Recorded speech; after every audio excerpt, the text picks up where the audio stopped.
આજની સવારની શરૂઆત મારી રસોઈ બનાવવાથી સ્ટાર્ટ થઈ છે। આજે મેં રોટલા તો સવારે જ બનાવી કાઢ્યા હતા અને ફક્ત શાક બનાવવાનું હતું અને શાકમાં જે ભરેલા રીંગણ બટેકા બનાવવાના હતા। રીંગણ મારા મમ્મીના ઘરેથી એટલે કે મારા માસીએ મોકલાયા છે, જે એમના વાડીમાં થયા હતા।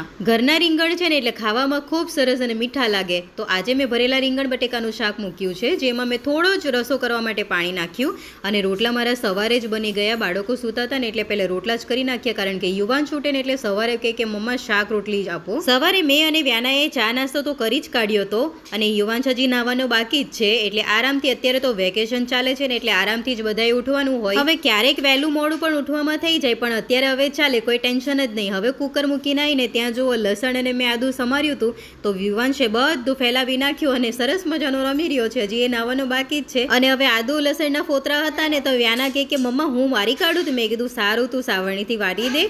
આમ વ્યાનાને કોઈ દિવસ બહુ કામ કરાયું નથી ને એટલે થોડું ફાવતું નથી, પણ હવે ધીરે ધીરે શીખે છે અને મને ઘણી બધી આમ નાની નાની હેલ્પ કરાવી દે છે। અહીંયા આપણું શાક પણ બનીને રેડી થઈ ગયું છે અને શાક એકદમ લચકાદાર બન્યું છે।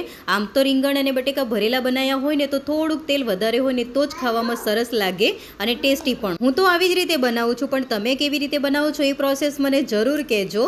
અને હવે અહીંયા થાળી પરોસી નાખી છે અને અમે ત્રણેય મમ્મી અને બાળકો જમવા માટે બેસી ગયા અને યુવાંશને હું ખવડાવી રહી છું ને વ્યાના પણ ખાવા બેસી ગઈ છે। મેં ત્રણેય જમી લીધા બાદ પપ્પા આવ્યા હતા એટલે યુવાંશને એમની જોડે લેતા ગયા, કારણ કે મારે જવાનું હતું દવાખાને અને આજે મારે રિટેઇનર કરાવવાના હતા બ્રેસેસ કાઢ્યા બાદ, તો ડૉક્ટર આવ્યા જ નહોતા એટલે થોડી રાહ જોઈ અને પછી ફાઇનલી ઘરે આવી। હવે આ રિટેઇનર મારે લગભગ 21 થી 22 કલાક રોજ પહેરીને રાખવાનું છે। ત્યારબાદ ઘરનું થોડુંક કામ બાકી હતું એટલે મેં કીધું ચાલ એ ફટાફટ ફિનિશ કરું ને પછી સાંજે રસોઈ કરવાનું, પણ આજે હતો ગુરુવાર એટલે કે હાટ બજારનો ટાઈમ હતો, ઘરનું જ કામ બધું જ ફિનિશ કરી રાખ્યું હતું, ફક્ત 1-2 કામ બાકી હતા એ જ ફિનિશ કરવાના હતા। અને આજે મારે વોશિંગ મશીન રિપેરિંગ માટે બતાવવાનું છે, કારણ કે બગડી ગયું ઓચિંતું અચાનક કેમ બગડી ગયું ખબર જ ન પડી। પછી મેં મામાને ફોન કર્યો હતો, એટલે કે મારા મામા જ થાય છે, તો જોવા માટે આવી ગયા, પણ કોણ જાણે રિપેરિંગ જ ન થયું અને લગભગ 1 કે 2 દિવસ લાગશે।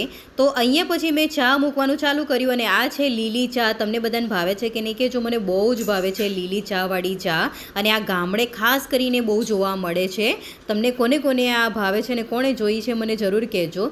ત્યારબાદ પછી બધા બેઠા હતા, મમ્મી પપ્પા પણ આયા યુવાંશને મૂકવા માટે, અને આજે હાટ બજાર છે એટલે શાકભાજી લેવાની હતી, પણ બધા વાતો કરવા બેઠા હતા ને ત્યાં જ 9 વાગી ગયા અને વ્યાના કે મમ્મા પેઇન્ટિંગ જોવો, તો તમે પણ જોવો। અને અહીંયા જો ફાઇનલી અમે હાટ બજારથી શાકભાજી લઈ આવ્યા અને આજે તો મારે ખીચડી જ બનાવવાની છે વઘારેલી। આ સરસ મજાનો તાંદળ જો હવે આપણે કાલે સમારીને બનાવવાનું છે, અને મમ્મી પપ્પાએ પણ રજા લઈ લીધી કારણ કે બહુ મોડું થઈ ગયું હતું। વ્લોગ ગમ્યો હોય તો લાઈક કરજો અને ચેનલને સબસ્ક્રાઇબ કરવાનું ના ભૂલશો। મળીશું કાલે, આવજો।